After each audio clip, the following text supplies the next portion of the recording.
El asunto que hoy nos congrega es de los que admite pocas discusiones en un tiempo en el que ya sabemos que cada vez se admiten menos discusiones sobre cada vez más temas. Me refiero al cambio climático. No hay mucha gente que niegue su existencia, pero la hay.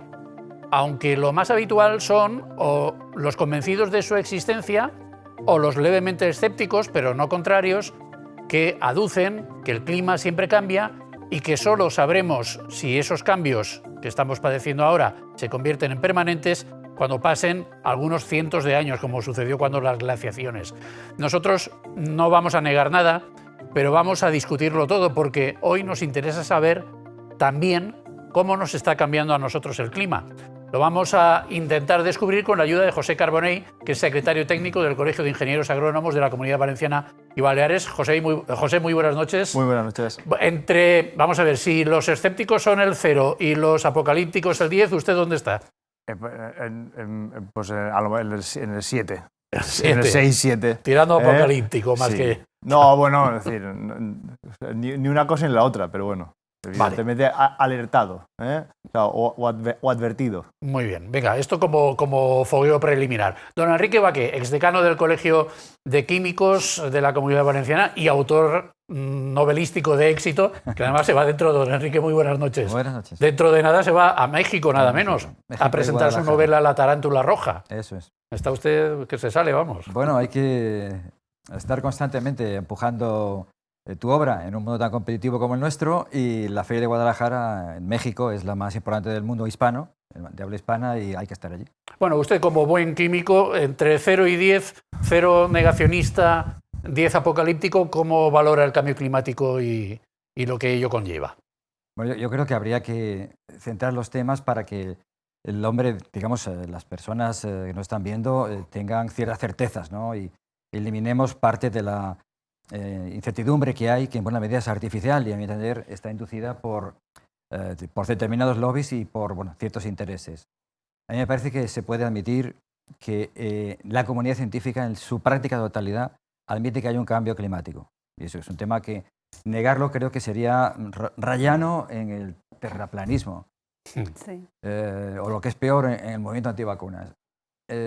Ahora bien, la cuestión esta, es decir, hay un cambio climático y también la comunidad científica admite que el ser humano tiene influencia sobre ella. Estoy pensando en la American Chemical Society, que ha sacado un documento al respecto. Está claro que el ser humano contribuye al cambio climático y está también claro que hay un cambio climático, digamos, natural.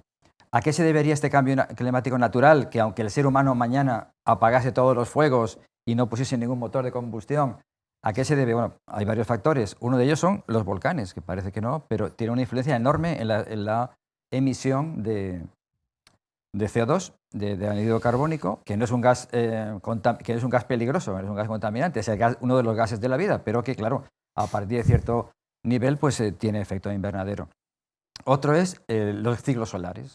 Los ciclos solares son suficientemente amplios como para provocar cambios, digamos, en términos de cientos de años, y como consecuencia de esto, en el ínterin hay, lógicamente, un cambio. Nos vamos a quedar con eso, don Enrique, luego me destripa el resto de la argumentación, pero hágame ese balance entre 0 y 10. Yo 50, yo sería 50. Sí. ¿Está en el 5? El 5, vamos, es decir, una posición moderada, intermedia, sí. Muy bien. Doña Ángela Valero de Palma, experta en comunicación, ¿Qué queridísima tal? amiga, ¿cómo estás, Ángela? Muy bien. Muy buenas noches. Buenas noches. ¿Dónde te sitúas tú, venga, en esta escala pues imaginaria? 7-5 me voy a quedar en el 6. En el 6. Por tener otra posición.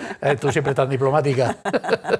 A ver, yo creo que obviamente hay cambio climático y la comunidad científica sí lo dice. Es verdad que la Tierra va cambiando y que esos cambios se producirían igualmente, pero si nosotros como personas podemos no acelerar esos cambios y reducirlos, y además todas las cosas que nos proponen para reducir el cambio climático al final son buenas para nosotros a nivel de sanidad y son buenas en general, porque quiero decirte, qué malo es reciclar, es buenísimo. Reutilizar también es muy bueno, ¿por qué no? Quiero decir, yo creo que la sociedad actual ha tenido un gastazo excesivo en muchísimas cosas y un poco de contención en ese aspecto, y yo creo que es positivo. Entonces, yo no solo no lo niego, sino creo que hay, sino que creo que además que todo lo que conlleva el cambio climático en general suele ser positivo para el ser humano.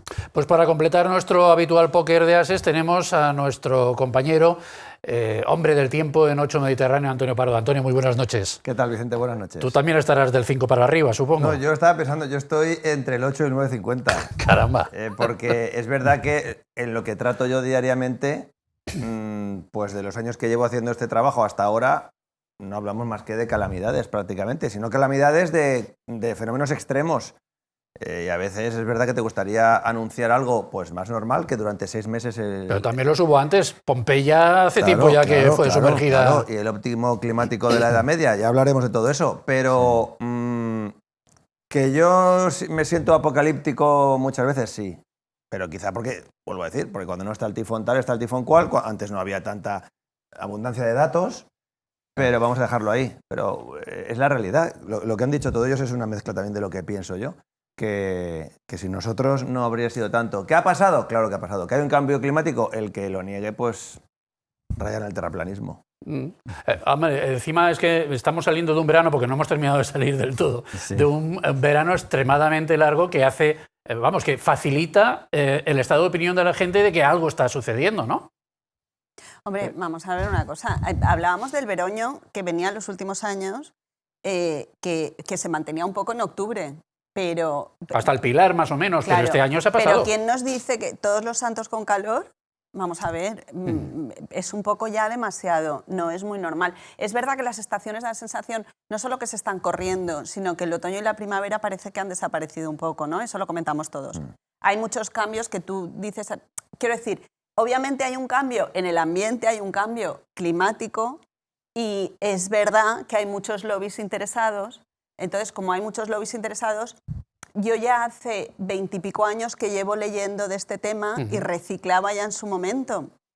Y estaba como muy concienciada. Por ejemplo, otra cosa que la gente no sabe es que esto necesito contarlo porque se lo digo a todo el mundo. No hay que tirar el aceite por el sumidero porque si no estás matando a los peces porque se quedan en la superficie del mar. Hay que ponerlo en botes. Por favor, esto se lo digo a todo el mundo que la gente no lo sabe. Muy bien, consejos prácticos. Son pequeñas cosas y pequeños gestos que hacemos todos que dices, aunque tú no creas que hay cambio climático y que la acción del hombre va a haber cambio climático exactamente, chico, no tires el aceite. Yo es que soy muy práctica. No tires el aceite por el esto porque te vas a cargar peces. Y digo yo que nadie se quiere cargar peces en el mar, ¿no? No, así gratuitamente no, Pues desde luego. Esto como todo, es decir, como nos interesa saber, yo creo que es importante diferenciar las cosas para ser conscientes de los problemas que tenemos que solventar.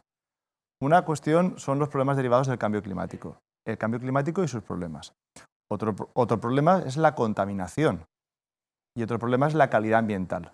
Son cosas diferentes que muchas veces se mezclan intuitivamente o pues las mezclamos y las interpretamos todo igual.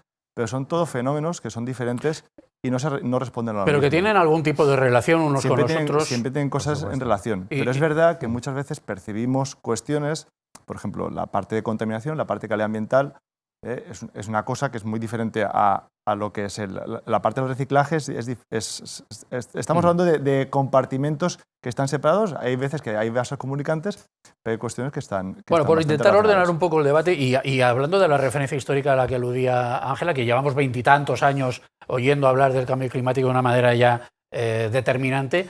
Yo recuerdo también de esa época voy a decir el nombre, a Manuel Toaria, el que era director de la Ciudad de las Artes y de las Ciencias al principio, que, en fin, un reputado divulgador científico. Yo le he oído decir, esto del cambio climático necesitamos un cierto tiempo para ver si de verdad es un cambio climático o es una alteración del tiempo más o menos normal, de las que se dan periódicamente. Yo aludí antes a las glaciaciones, bueno, hay que verlo. Luego ya se hizo un convencido del cambio climático, por convencimiento o por lo que fuera. Pues porque pasó el tiempo y, por ejemplo, yo te puedo decir que yo entonces hace 20 y pico años leí un informe sobre que se iban a deshacer los polos y empezaba a partir del 2050 y mira en qué año estamos y ya estamos ahí. Entonces yo creo que muchas de las cosas, yo sí que he leído muchas cosas que se pronosticaban, que he visto que han ocurrido mucho antes de lo que se estaban pronosticando y quizá Manuel Toaria ha cambiado por eso. Antonio, ¿ibas a decir algo? Pues que es realmente algo a lo que nos podíamos agarrar o se puede agarrar la gente que quiere que esto no es pues como nos están contando, pensarán ellos. Tiene que ver con la poca vista atrás que tenemos, porque tenemos burbujas de hielo, de oxígeno en el hielo fósil que sí que nos dan la medida de que En los 2 últimos millones de años no hubo un periodo tan cálido y además se sabe pues, que el ser humano tiene que ver. Pero claro, luego llega el volcán de Tonga del año pasado, inyecta tal cantidad de vapor de agua a la atmósfera que los científicos se preguntan si estos 2 últimos veranos tienen que ver con ese gas invernadero que ha envuelto la Tierra. Pero es un volcán muy pequeñito, pero es que el planeta Tierra es muy potente. Y ya entonces ¿ves cómo puede ser por eso? Bueno, porque también estuvo el año sin verano de 1816 cuando explotó el Tambora y dejó la Tierra sin verano, un año entero de pérdida de cosechas. Es decir, luego pasa algo, ahora hemos leído últimamente que este mismo volcán puede haberse llevado parte de la capa de ozono, de la tremenda explosión. Entonces, claro, eso al final te coge para decir, ¿ves? Si es que no por eso es importante delimitar bien las cosas y que la gente conozca y diferencie qué procesos son procesos naturales, qué procesos son procesos inducidos, qué procesos inducidos infieren, o sea, y tienen que ver con el cambio climático y otros que tienen que ver con problemas más locales de tipo calidad ambiental. Es por eso mismo a la gente no se le puede hacer un totum revolutum, porque después cualquier cosa que pueda fallar es cuando desmontas toda su creencia. Formas, disculpa, con toda la unión de todo, solo te digo, con la unión de todo yo también creo que mucha gente, como también tienden a no creo en el cambio climático porque me supone hacer un esfuerzo en determinadas actitudes que tengo yo en el día a día y me resulta mucho más cómodo ser negacionista. Entonces yo he oído a gente y he tenido discusiones es que en Europa ahora estamos todos muy mentalizados con el tema del medio ambiente cuando hemos contaminado muchísimo y ahora son los países asiáticos, etcétera, etcétera, obviamente India, China, tal, que son los que más contaminan, porque es verdad que vas allí y ellos tiran las basuras al río como si nada, es un absoluto desastre. Nuestra fábrica, curiosamente. Pero claro, realmente... Pero vamos a ver, es que porque ellos lo estén haciendo mal, voy a seguir haciéndolo mal yo. Bueno, eso tiene de todas formas tiene una derivada, que es, bueno, pretendía abordarlo un poco más tarde, pero no importa, lo sacamos ahora. La derivada sería las repercusiones económicas que pueda tener todo esto. Quiero decir, si los que están contaminando más son China e India, los que están en proceso de desarrollo, países de economías en desarrollo, porque dicen, los europeos y los americanos ya han contaminado mucho, ahora me toca a mí. Sí, ellos ya se han desarrollado mucho, ahora me toca a mí. Entonces solamente aplicamos las políticas restrictivas a Europa y América. Las economías de Europa y América pierden competitividad frente a la China y a la India. Esto también lo estamos leyendo y oyendo en debates, Enrique. Sí, no solamente eso, sino que si está hablando de... O sea, el protocolo de Kioto implicaría así como 150.000 millones de dólares. Con ese dinero se podía acabar con el hambre en el mundo. Entonces, y probablemente dar una educación básica a todo el mundo. Entonces, quiero decir con esto que la decisión económica de invertir en el cambio climático o invertir en otros aspectos que también tienen un efecto inmediato sobre el bienestar de la población, sobre todo del tercer mundo, es una decisión ética muy difícil. Es decir, el asunto es mucho más complicado éticamente de lo que a primera vista Pero parece. porque a la ética le afecta a la economía y los equilibrios de poder también y los grandes intereses, ¿no? Realmente, así simplificándolo mucho, es decir, el cambio climático al respecto de la economía y la tecnología está muy ligado. Es decir, si nosotros somos capaces de hacer cosas utilizando muy pocos recursos, nuestro impacto, nuestra afección sobre el cambio climático será menor. ¿Qué pasa? China, India, todos estos países, evidentemente, en Valencia, que de tirar ningún farric. Estos países lo tienen muy claro y tienen unos planes que son tremendos. ¿Por qué? Porque emisiones en CO2 implica quemar carbón o quemar petróleo. Y esos son dos combustibles que si los quemas es dinero que se te va. Entonces, la tecnología corre muy a favor de los procesos de mitigación y adaptación al cambio climático. Y eso, como ingeniero, pues a la tecnología nos agarramos. Es decir, lo tenemos ahí. Pero tenemos que tener en cuenta eso, que no, la situación de desarrollo de los países de ahora no es la misma situación que la que vivíamos en Europa en la época de la Revolución Industrial. Que la única forma que teníamos de tener energía era quemando carbón. Ahora no. Ahora los planes para implementar energías alternativas en China y en la India y en estos países es tremendo. Es decir, el desarrollo que hay está siendo brutal. A pesar de que eso encarece el proceso. Bueno, al final es una cuestión de acceso limitado a los recursos. Si nosotros no tenemos acceso a un recurso, pero tenemos sol todos los días, pues aprovechamos el recurso que tengamos. Por seguir desmontando las conspiranoias y los negacionismos y todo esto, o no, según el criterio de ustedes, en el origen, en esa época histórica de hace 20 años o 20 y tantos años, estaba un ex vicepresidente de los Estados Unidos, Al Gore, que se hizo famoso por unos documentales tipo apocalíptico, ¿no? Que podríamos poner en el 10 de la escala que habíamos extendido antes, sobre el que después se han cernido sospechas de, oiga, esto ha manejado mucho dinero, la fundación de este señor ha manejado mucho dinero, a lo mejor es que hay también unos intereses en decir que las cosas van, vamos, que vamos a la catástrofe porque a él le interesa, o a la gente que le rodea le interesa decir que vamos a la catástrofe porque es su forma de vida en estos momentos. Sí, yo creo que eso fue una de las primeras corrientes de opinión en las que se dijo, bueno, pero es que este señor tan poderoso, algo debe haber aquí que no debe estar claro. Y a partir de ahí, yo creo que empezaron a crecer las conspiranoias. Había cosas que tenía razón, cosas que, como dice Ángela, pues se han ido acelerando. Y bueno, a mí mi escepticismo también me lleva muchas veces al ver que cuando tienes las conferencias de Kioto, de París, de donde sea, que la organiza pues un jeque que es uno de los mandamases de empresas petrolíferas del país, pues bueno, todo eso te hace que luego a la hora de las resoluciones tú lees y no se resuelve nada. Y entonces al final es, ¿quién echa para atrás primero? ¿Tú? No, echa tú primero, ya luego yo.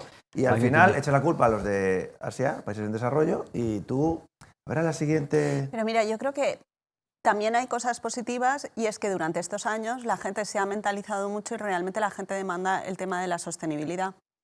Y de hecho en las empresas ahora todos tienen metido un departamento de asesoría de sostenibilidad, el compliance, o sea, quiero decir, creo que está muy metido en la sociedad. ¿Pero por convencimiento, por convicción o por...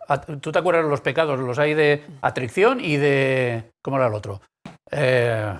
Contrición. Contrición y atrición, exacto. Yo creo que depende de las generaciones. Creo que la gente joven es una apasionada del tema de la sostenibilidad. Entonces, ¿por miedo al castigo o por convencimiento de que se ha hecho algo mal? Está muy concienciada. Es una demanda social, absolutamente. Es una demanda social. La gente joven está concienciadísima. Y luego a lo mejor vas escalando y puede que tengas más negacionistas. Pero yo creo que va muy con la generación. Desde luego la gente joven están a full Kioto, con el tema. París, todo este tipo de convenciones en donde se pactan las cuotas de emisión de CO2 a la atmósfera y resulta que luego llegan los más contaminantes y no firman. Claro. Ya le hemos fastidiado, ¿no? De cara a la opinión pública más reacia a creer en el cambio climático. Pero hay una hipocresía por parte de los países ricos porque son estos países que no firman son los que te están fabricando a ti. Sí. Luego también hay una parte muy hipócrita de lo que es la sociedad en general, en la cual yo me incluyo, y ahí estamos un poco todos. Queremos que nos cueste una camisa 5 euros, pero queremos que el que la está fabricando viva fenomenal, no contamine.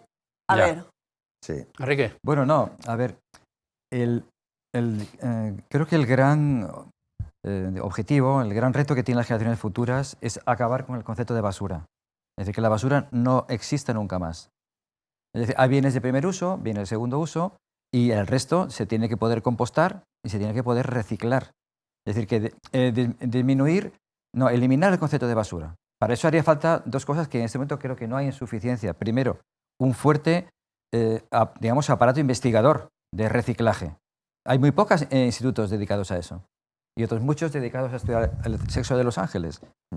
No se ha dedicado el tiempo necesario para esto y la energía necesaria para esto. Y segundo, la educación medioambiental, que empieza desde niños. Es decir, pero una educación que no estuviese ideologizada, que no conllevase juicios de valor. Es decir, tenemos que mantener una idea muy básica, ¿no?, que es la conservacionista. Es decir, tengo que dejar el mundo más limpio que el que yo he recibido para las generaciones futuras. Y eso debe ser un objetivo que creo que es transversal, salvo que haya intereses de tipo ideológico o político que quieran, orientar este objetivo tan claro hacia cambios, ingenierías sociales y largo etcétera. ¿Y tú ves ese tipo de ideologías y de intereses ideológicos? ¿Los ves, los intuyes al menos? Sí, se ve, creo que está muy claro. Es decir, cuando un debate no se puede ganar, pues hay que embarrarlo. Entonces aquí el ciudadano medio está entre bloques muy fuertes, muy poderosos. Ahí la cuestión, vuelvo un poco, si me permitís, al principio, la diferencia entre lo que es el bloque del cambio climático, lo que es el bloque de la contaminación y lo que es el bloque de la calidad ambiental. Sí, sí. Es decir, podríamos ser los mejores podríamos ser perfectos reciclando. El reciclaje es unos procesos que utilizan energía, ¿de acuerdo? Entonces, el reciclaje tiene más que ver con la parte de contaminación y con la parte de calidad ambiental que con la parte de cambio climático. Es decir, podríamos ser perfectos reciclando y muy intensivos, o sea, grandes demandantes en energía. Y es esa parte de la gran demanda en energía la que debemos de acotar. Por lo tanto... Pero tú sabes muy bien que reciclar te requiere una fracción de la energía que tú necesitarías para fabricar. Sí, la materia prima La secundaria... si fuera, perdona, ya acabo. Sí. Si hubiese un efectivo reciclaje, es decir, si se eliminara el concepto de basura, y ya no hay más basura, el ahorro energético no debería ser menos del 70%, porque al fin y al cabo todos los bienes al final tienen un consumo de energía y el grueso de la producción es de bien y también está la energía, por supuesto, en sí mismo, ¿no? Para calentarse, etc. Hay 3.000 millones de personas en el mundo que todavía se calientan con leña. Quiero decir que el balance energético de la humanidad está muy lejos, como tú bien sabes, de ser óptimo.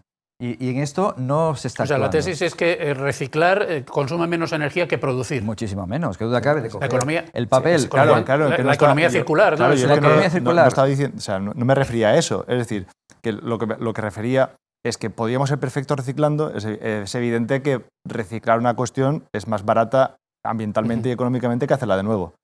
Pero que no es una actuación, no tenemos, es decir, es una actuación que va mucho más allá. Es decir, tenemos que tener en cuenta que lo que es la parte de mitigación del cambio climático, de adaptación al cambio climático, es una serie de estrategias. Las estrategias que tienen que ver con la reducción de la contaminación son algunas que se pueden parecer y hay algunas que son diferentes. Y las estrategias y los objetivos de calidad ambiental, hay algunas que se pueden parecer y son iguales, pero también hay algunas que son distintas. El ámbito en el que nos movemos es lo que va cambiando todo y muchas veces confundimos. Entonces tenemos que ser conscientes que lo que es a lo mejor como titular, es decir, que la lucha contra el cambio climático, la piedra angular es ser capaces de reducir el consumo de energía. Y eso evidentemente como ingenieros, pues ahora mismo cada vez tenemos más herramientas. Inteligencia artificial, una mejor planificación, una mejor planteamiento de las cuestiones para que sean mucho más óptimas. Mucho más óptimas, no, para que sean óptimas desde el punto de vista energético. ¿Y al CO2 dónde lo encuadramos en toda esta ecuación? Sí, eso iba a decir yo, que al final inteligencia artificial, implementar, planificar, son estos verbos que de manera real a mí me dejan un poco frío, pero porque no hago más que oírlos y no veo una acción. Si es gubernamental ni te cuento, porque claro, es un elefante que camina tan lento que no espero nada de ello. Pero el CO2, el tema es que lo que se ha calentado ya el mar, el CO2 que ha absorbido el mar, los océanos, y que por eso están tan calientes, ha hecho que el mar aumente de volumen, ha hecho que todo eso que se ha acumulado ahí, si apagáramos el interruptor ahora mismo, tardaríamos probablemente siglos, según las publicaciones de los expertos, en que volviese a revertir. Entonces, en algunas cosas estamos en un punto de no retorno, que es lo que a mí realmente me hace sentir apocalíptico. Es más una cosa de acción local que una cosa de Pero es que hay mucho debate, yo creo que hay mucho debate y por tanto mucha confusión, o al revés, mucha confusión y por tanto mucho debate sobre el papel del CO2, porque estamos viéndolo además en los últimos meses especialmente. Oiga, que se está demonizando al CO2, claro. Que es lo que nosotros exhalamos cuando respiramos y que luego lo absorben las plantas para producir oxígeno. Enrique, habla tú como químico. El químico, venga. Claro. Yo no creo que haya mucho debate en el CO2, desde mi punto de vista por lo menos profesional. A ver, el CO2 aquí estaba catalogado como el malo de la película, era el veneno. Para mí es el malo de la película. Y hay algunos que están reivindicándolo dentro del ciclo de la vida. Hay varios ciclos, entre ellos está el carbono y el CO2 es parte de ese ciclo sin el cual la vida es imposible. Aparte que las plantas por la noche exhalan CO2 y luego. Entonces, el CO2 yo creo que se puede combatir con políticas eficaces y creo que la empresa privada en buena medida lo está siguiendo. Es decir, en lo que se llama el balance de carbono. Cada entidad tiene que tener un balance de carbono y procurar ser neutral. ¿La descarbonización de la que se habla tanto es eso? No eliminar el carbón como fuente de energía. Medir la huella de carbono. Nuestra huella de carbono, llevarla a cero. Medir la huella de carbono. Sigue. Bueno, sencillamente esto. Es decir, hay muchas empresas que lo están haciendo.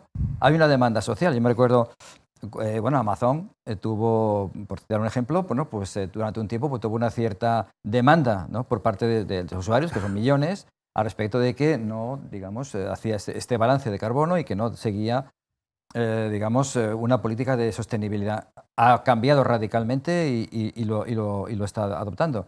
Sí. Yo creo que dentro de una, digamos, dentro de una actividad que incluso permita el crecimiento, el balance de carbono se puede mantener perfectamente bajo control y seguir creciendo. Yo creo que al final, perdón, No, sí.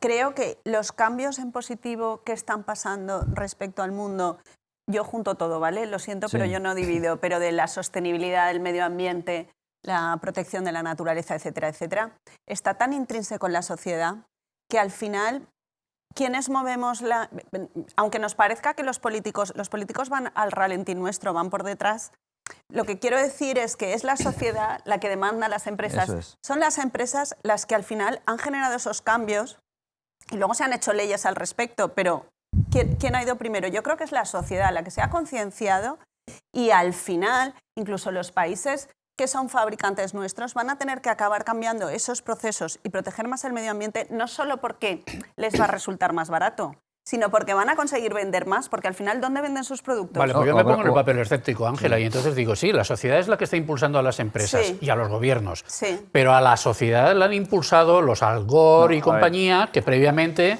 Hay una cuestión inicial que es que a la sociedad, las empresas normalmente siempre van por delante.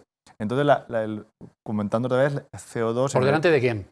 Por delante de todo, porque además miran su balance.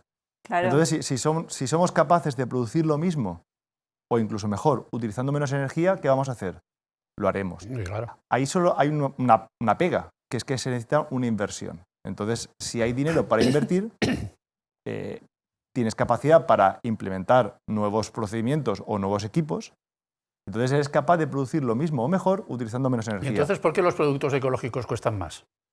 Pero eso es otra cosa. Bueno, Eso es Pues porque ahí entra Eso es otra cosa. otros factores que no son puramente los de la Eso fabricación. es otra cosa. Claro. Bueno, es que Claro. también el concepto ecológico hoy en día, por desgracia, está demasiado maleado, ¿no? Sí. Pero, por ejemplo, ¿por qué producto, pongamos una fruta orgánica, llamada así, es más cara que una, digamos, de agricultura, digamos, común, ¿no? Que usa los... tradicional.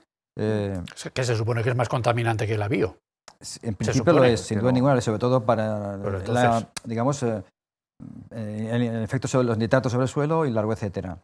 Bueno, evidentemente es porque la bio no tiene una economía de escala que le pueda permitir, que pueda competir con la otra. Ujú. Pero esa economía de escala va cambiando porque todos tenemos ya un córner en todos los supermercados Exacto. bio, que antes no existía ese córner. Es Sí. lo que quiero decirte. Las empresas, al final, quieren vender, que es su objetivo súper legítimo y maravilloso, porque son los que están cambiando la sociedad en positivo, dan trabajo y hacen que todo funcione. ¿Y ellos qué quieren? Dar el mejor servicio a sus clientes. Y al final, ¿qué es lo que está pidiendo la gente? La gente pide esto. Si se está consiguiendo que los...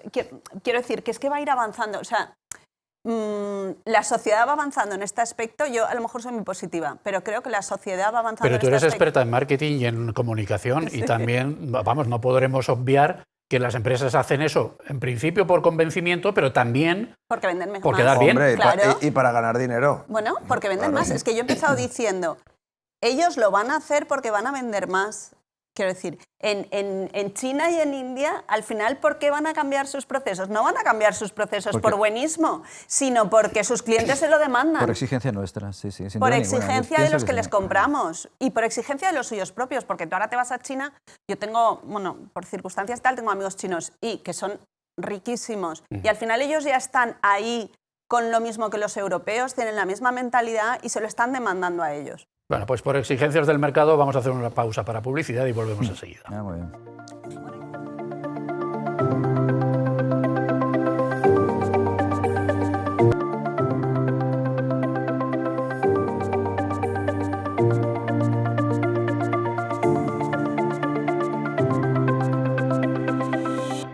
Nos interesa saber cómo nos está cambiando el clima. El clima está cambiando, pero también nos está cambiando a nosotros. Lo estamos analizando con la ayuda de José Carbonell, Enrique Baqué, Ángela Valero de Palma y Antonio Pardo. ¿Cómo nos está cambiando? Hemos apuntado algunas ideas, pero ¿cómo nos está cambiando el cambio climático en nuestros hábitos de vida, en nuestro comportamiento, en nuestra mentalidad? ¿Qué destacaríais cada uno de vosotros hombre, de él? yo cuando hablo a mis espectadores considero que el concepto cambio climático está muy quemado. Yo creo que también hay gente a la que esto no lo puede oír, pero porque comercialmente es muy, muy potente, claro. Hablamos de una crisis o de una emergencia climática, yo prefiero hacerlo así. Pero yo ya hablo de que lo importante es la adaptación, es decir, ponerme a mirar ya lo que ha pasado a mí no me aporta nada. Entonces la adaptación tiene que venir dada de la nueva situación. Hablando puramente de clima, pues está claro que tienes que empezar ojo, que no es pequeño, tienes que empezar a pensar en si tu casa está bien situada, aislada, térmicamente, bien aislada, bien situada, bien... Y si no, tienes que empezar a hacer esas modificaciones, porque si no, los veranos, pues para empezar... Yo hay una cosa que nunca he entendido. ¿Tú crees esto? ¿Cómo puede ser esas zonas en las que año tras año tras año se inundan y no se resuelve? Aquí, eso puedes mirar el Patricova. Aquí, por ejemplo. No, en Valencia, en Valencia, pueblos. Si miramos todos los años se inundan. O sea, no se puede hacer nada para evitar que se inunden. Llevamos 20 años inundándonos. Hombre, la gente que vive allí 50 años te va a decir que no se va a ir a otro lado. Si el ayuntamiento le pone una casa en otro sitio, se va. No, pero el ayuntamiento no se podrá hacer canalizar, desviar, porque normalmente es por desbordamientos, o sea, viene por causa de lluvias torrenciales que suceden constantemente. Bueno, yo no sé mucho de esto, pero... No, pero a ver, todas las ciudades litorales de la Comunidad Valenciana tienen su red debidamente instalada para... Seguro. Hombre, porque hay cauces, porque vamos a ver, los que sufren las inundaciones muchas veces acaban quejándose de que el cauce del barranco, del río, de lo que fuera, no estaba limpio. Pero que la instalación está hecha de manera subterránea, pero... Sin duda alguna, la naturaleza lleva las aguas por donde tocan, ahora o dentro de 50 años. Esa es mi opinión. Entonces, lo que tú dices en una viene televisión de ahí. nacional ¿Cómo puede ser? Pues porque al final llueve tanto que el agua se sale y acaba... Antonio, sacaron el otro día en una televisión nacional unas imágenes espectaculares de unas casas en Gran Bretaña, creo que era un acantilado que estaba siendo comido por el mar y las casitas al borde. Y claro, ya algunas habían caído. Aquello seguía erosionando, el mar seguía erosionando y ya estaba amenazando las casitas de segunda línea. Claro, es que se construyó mal, y como aquí también ha pasado en zonas inundables, en la Comunidad Valenciana ya no nos encontramos con estos problemas. Porque claro, esto del cambio climático conlleva aumento de temperatura, ¿o no? Pues sí, ¿no? Sí. Bueno, vale, y el aumento de temperatura pues provoca este tipo de situaciones, ¿no? Al haber aumento de temperatura hay más energía disponible en la atmósfera para acumular vapor de agua y por lo tanto lluvias. Si los océanos y los mares están más calientes, te aportan todavía más energía. Todo eso... ¿Más riesgo de inundación? Más riesgo de inundación, a que las precipitaciones, tal y como se está viendo, sean menos frecuentes pero más intensas. Sí. A y partir el de ahí, clima aquí se está volviendo un poco, a veces te da la sensación un poco trópico, ¿no? Sí, eso también también se estudia mucho. La famosa corriente en chorro, que es una corona que rodea las latitudes altas de los dos hemisferios, está perdiendo protagonismo debido a que el hielo del Ártico pues, se está derritiendo. ¿Qué ocurre? Que empiezas a tener más, al estar todo más caliente, pues las latitudes tropicales, léase los huracanes, léase la borrasca Bernard de la semana pasada, empiezan a tener tintes de cosas que antes se quedaban en el Caribe, por ejemplo, en los trópicos. Y empiezas a tener situaciones tropicales. Y estas situaciones tropicales son generalmente de lluvias más intensas, torrenciales y más destructivas. Vale, ¿y esto, José, cómo nos afecta en la Comunidad Valenciana? Por ejemplo, las costas, la huerta también tiene que estar muy amenazada. Siempre hay dos. Para la lucha contra el cambio climático es adaptación y mitigación. Son las dos estrategias que existen. Entonces hay una serie de acciones que vienen referidas a la mitigación, que es cómo reducimos nuestra aportación al cambio climático, cómo restamos, y la otra es adaptarnos. ¿Qué hacemos para poder adaptarnos? Dentro de esa adaptación pues hay un montón de paneles a nivel internacional con científicos de primer orden que están discutiendo al respecto. Pero ¿cómo nos adaptamos? Pues evidentemente con el empleo de la tecnología, como ha hecho toda la vida el ser humano. Es decir, el humano ha utilizado la tecnología para adaptarse a los cambios de clima, a los cambios de cualquier cuestión que exista. Claro. Para eso existen las distintas variedades, las distintas tecnologías que se utilizan en este caso para cultivar. Todas estas cuestiones se van adaptando. Pero estas son cosas de pequeña escala. Vamos a ver, no es a pequeña escala. Perdón por el atrevimiento. No, estaba pensando en grandes repercusiones, por ejemplo, lo del mar, que haya fenómenos marítimos cada vez más acusados. Esto se resuelve poniendo espigones. Y eso ya es una gran obra, no es la pequeña infraestructura que montas en tu huerto. Cualquier cosa que se haga al respecto se tiene que medir muy bien lo que se hace. Normalmente se utilizan el análisis de ciclo de vida. Es decir, a ver si vamos a hacer un pan con unas tortas. Vamos a hacer una actuación que nos solucione un problema pero nos genere otro. nos genere 3 más diferentes. Entonces, todas estas cuestiones son sumamente complejas, se tienen que estudiar muchísimas variables. Todo esto funciona a partir de métodos, de modelos. Estos modelos tienen distintos escenarios. Normalmente lo que a todos nos impacta es cuando se publica algún informe que se plantean todos los escenarios, se nos muestra el más grave.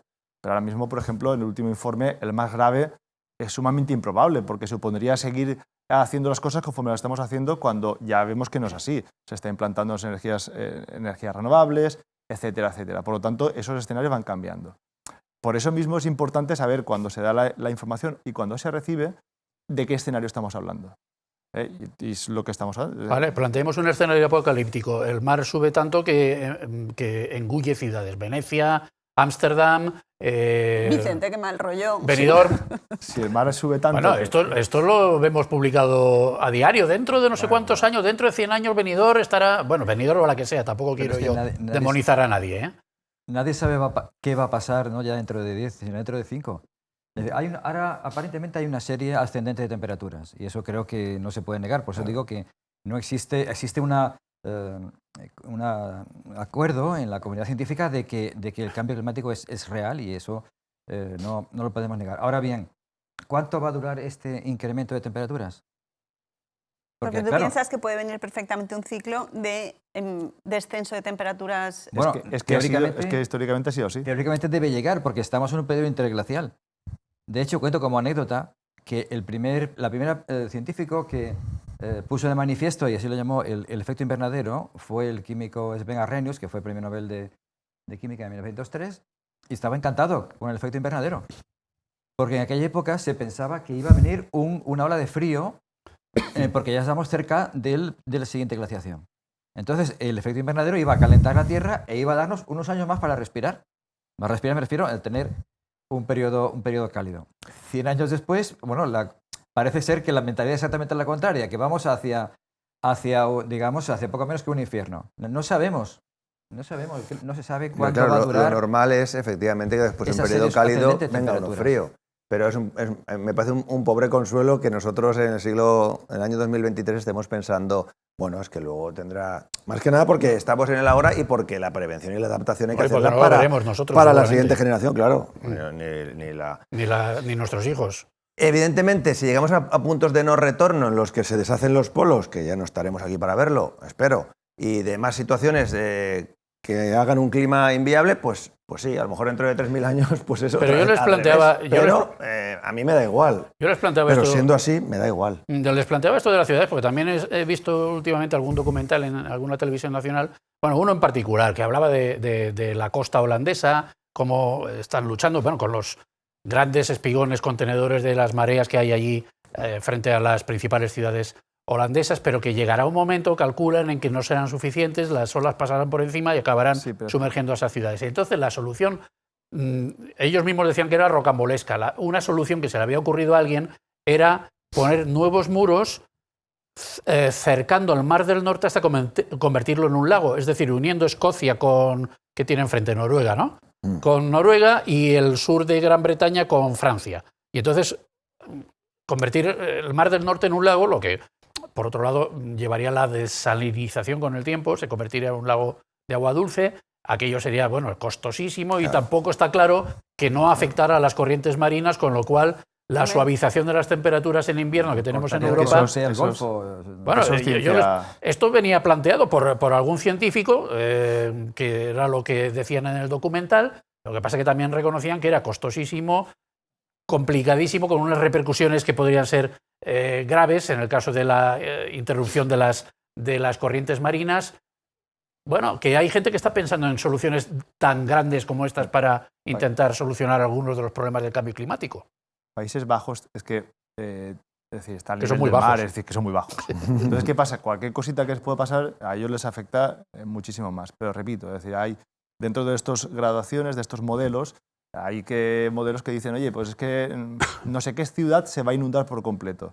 Vale, ese es el escenario más radical que se plantea. Dentro de todos, el peor. El de 10. ¿De acuerdo? En el que, pues, evidentemente, con lo que está hoy en día es sumamente improbable.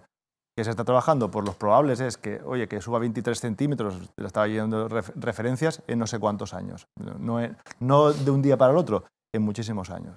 A lo que vamos es que estas cuestiones después se plantean, pues eso, programas que hacen casi ciencia ficción con obras apocalípticas, o sea, obras faraónicas o más que eso, pero que eso no estamos hablando de estas soluciones, estamos hablando de soluciones que son mucho más evidentes y mucho más obvias. Como por ejemplo la electrificación de los coches. Es que no es una cuestión de electrificar o no, es una cuestión de bajar el consumo energético en total. Es decir, esa es la cuestión. Es decir, yo creo que nadie plantea una pócima milagrosa, sino que lo que está clarísimo es que o consumimos menos energía, o si la tenemos que generar de alguna forma, de algún sitio la tenemos que sacar. Pero ¿y el balance energético? O sea, ¿podemos consumir menos energía y mantener los niveles estándar de vida que tenemos? Pues para eso estamos trabajando Claro, los ingenieros. estamos trabajando. En lo que hablábamos de la huella de ¿O carbono... es simplemente una cuestión de cambiar las fuentes de energía? No la cantidad, sino las fuentes. También es importante. Son las dos claro. cosas. No, lo pregunto. Por una parte reducimos, por otra parte, o sea, reducimos porque utilizamos mejor la energía. Y por otra parte, somos capaces de generar otras energías. Y el proceso de generar energía que sea más eficiente. Son esas... Las dos cosas. Enrique. No, el petróleo, el carbón y el gas natural, aparte de ser fuentes de energía, son productos químicos. Es decir, con ellos puedes hacer cualquier cosa, a base de modificarlos, lógicamente. Entonces, nunca se puede decir que es elementos perdidos. Se puede modificar para hacer otras cosas. Yo ahí no veo el problema. El problema que yo veo en este momento, volviendo un poco al razonamiento al principio, me gustaría que tuviesen claro los espectadores de que hay consenso en la comunidad científica de que hay un cambio climático. Sobre eso, negarlo, insisto, es incurrir en terraplanismos. ¿Cuáles son las fuentes de disensión? Son muy gordas, muy importantes. La primera es, ¿qué porcentaje de ese cambio es provocado por la actividad humana? Sobre eso hay mucha discrepancia. ¿Y cuál es natural, no? Exacto. ¿Cuál es natural? Volcanes, el propio ciclo de, digamos, giro de la Tierra alrededor del Sol, que no es siempre el mismo, tiene pequeñas variaciones, que esas pequeñas variaciones, pese a así, pueden cambiar la temperatura. Sí. Y luego también están los ciclos solares. La pregunta que se está haciendo a la comunidad científica, y ahí sí que hay muchos problemas, porque ahí implica la política y también la ideología, claro, es qué porcentaje es culpa nuestra, valga la expresión, y qué porcentaje es natural, y por tanto no podemos hacer nada, excepto adaptarnos, ¿no? Como bien decías tú. Y ¿En qué orden de magnitud estaríamos, Enrique? ¿En qué orden de magnitud estaríamos? Es que hay gente que dice que afectamos el 1% a científicos y otros que dicen que es el 99%. Caramba, pues sí que hay margen. Sí. Pero así. Y Caramba. Eso es lo difícil. ¿Por qué? Porque para averiguar qué va a ocurrir mañana hay que hacer un modelo. Pero ese modelo tiene unos puntos de partida. Es decir, ¿qué pensamos que va a ocurrir con esto? ¿O cómo pensamos que va a evolucionar aquello? Porque tú el programa le tienes que dar unos datos de partida. Si tú quieres que te salga que en 4 o 5 meses la Tierra se va a hundir, te sale. Es decir, tú modificas el algoritmo y te sale. Entonces, yo creo que la conclusión es que en este momento, sinceramente, no sabemos qué va a ocurrir. Me parece que lo más sincero que se puede decir es que no sabemos qué va a ocurrir con las temperaturas. Sí, pero también es verdad que los paneles del IPCC, es decir, los informes que publica el IPCC, que es una institución de la ONU, que claro, también hay gente que oye la ONU y dice, pues ya no me creo nada. Bueno, bien. Pero si nos fiamos, son científicos, son Javier Martín Vide, Tomás Molina, José Miguel Viñas, gente que son científicos físicos, geógrafos, de ¿vale? primer nivel. Entonces, dicen claramente que sin la aportación del CO2... Además, Enrique, el carbono 12 y el carbono 13. Podemos 14, saber qué carbono es natural y qué carbono es antrópico. Sí, claro. Entonces, claro, cuando coges la parte antrópica, si tampoco te lo crees, pues entonces No, eso no se puede discutir. Claro, pero no se puede discutir. El entonces, carbono 14 es propio de combustibles fósiles. Si encuentras un CO2 con carbono 14... es evidente que eso es de combustibles fósiles. Si es, digamos, natural de las plantas, pues tiene a lo mejor 1500 años, 2000, no tiene millones de años. Eso no se puede discutir. Claro. Lo que se puede discutir es la influencia que tiene ese CO2 realmente sobre el cambio climático. Claro. Porque y ahí el sistema de la biosfera es extraordinariamente complejo. Los modelos, mira, y con esto acabo, no quiero ir. Hace así como un mes, en Televisión Española, el tiempo, la mujer del tiempo, Dice, vamos a ver si va a llover en la península la semana que viene. Hay dos modelos, el modelo americano, El americano y el europeo. y el modelo europeo. Según el modelo americano, va a llover en el norte. Yo dije, si no podemos predecir el tiempo en la península ibérica dentro de 15 días y hay dos modelos, ¿cuántos modelos hay para qué va a pasar dentro de 20 años? Claro. En el mundo, en la Tierra. Ese es el problema. Pero claro, estamos abocados a una situación que, desde mi punto de vista, pues comienza a ser irreversible en algunos, por ejemplo, en la absorción de calor por parte del mar. Pero ¿cómo de irreversible es eso? Porque Bueno, pero también lo puedes frenar. la destrucción aunque- de la capa de ozono era Sí. irreversible hace unos años. Pues claro, ¿cuál Se ha es? cerrado. Sí, bueno. Bueno, sí. pero ahí estuvo la acción de cortar los Sí, los clorofluorocarbonos. clorofluorocarbonos de carbono. Por eso existen tantos escenarios. Eso es importante remarcarlo, porque la información que recibimos y la que apreciamos viene en función de los distintos tipos de escenarios. Esos escenarios van acotando esa gran variabilidad que existe. Entonces sabemos que este escenario vamos de aquí a aquí, este escenario vamos de aquí a aquí, entonces tenemos una horquilla muy grande. El tiempo nos va conduciendo de una forma más certera a un tipo de escenario, a un escenario más probable. Evidentemente hablamos de probabilidad, de estadística y una gran variabilidad, pero evidentemente es más probable que pase una cosa que no que pase otra. Eso es importante que la gente lo sepa. Es decir, cuando les da información al respecto, se parte de distintos escenarios. En función del tipo de escenario que se nos esté explicando, se nos estará dando una información que puede llegar a ser más o menos probable. Bueno, los científicos nunca hablan de seguridad, hablan Nunca. de probabilidad. Siempre. Nadie, Sí. Nadie habla dice de esto es seguridad. seguro que va a No- pasar, no sino hay existen- un 90 y tantos % de posibilidades de que suceda, ¿no, Bueno, Enrique? a ver, no son rapel, no sé cómo decirte. No, Claro. lo que quiera- O sea, ellos hablan de probabilidades en función de los No son parámetros rapel, que ni son tienen. periodistas, ni son filósofos, que hablan con más seguridad Claro. de las cosas. En Pero- puridad no se, perdón, en puridad no se puede hablar Del de 100%. medidas exactas. Desde Heisenberg, el principio de indeterminación, Claro. dice que todas las medidas, todas son estadísticas, por sencillas que sean. Por tanto, la ciencia sería, como tal, la ciencia de la estadística aplicada a cada disciplina. Eso es muy difícil de explicar, sobre todo, digamos, si tú quieres explicar a las personas que una cosa es probabilidad y otra cosa es posibilidad, resulta muy difícil. Y en el tema de las vacunas lo hemos visto. Sí, es posible que suceda una cosa, pero no es probable que suceda. Efectivamente. ¿No? O sea, Si tú le dices a una persona, puede pasar, pero no hay muchos números para que pase, ¿no? si tú le dices a una persona que compra todos los días un billete de la 11 y sabe que tiene uno entre 5 millones de que le toque, y le dices que le vas a poner una vacuna que tiene uno entre 5 millones de que muera, No. pues él piensa, estoy comprando un billete de lotería. No, es muy posible, difícil, pero no es Es probable. muy difícil de explicar. Ya. Es muy difícil de explicar. No, pero más o menos está claro. Bueno, y esto de... o sea, vamos a ver, claro, es que estamos hablando de medidas a adoptar por parte de los gobiernos, por parte de las empresas, para mejorar la situación. Pero pues por convencimiento, por imposición punible, porque por ejemplo ahora hemos visto una nueva ley de cambio climático, bueno, se aprobó a finales del año pasado, me parece, en la Comunidad Valenciana, que tiene muchas sanciones y muchos impuestos, en fin, que gravan la actividad que se supone es nociva para el medio ambiente.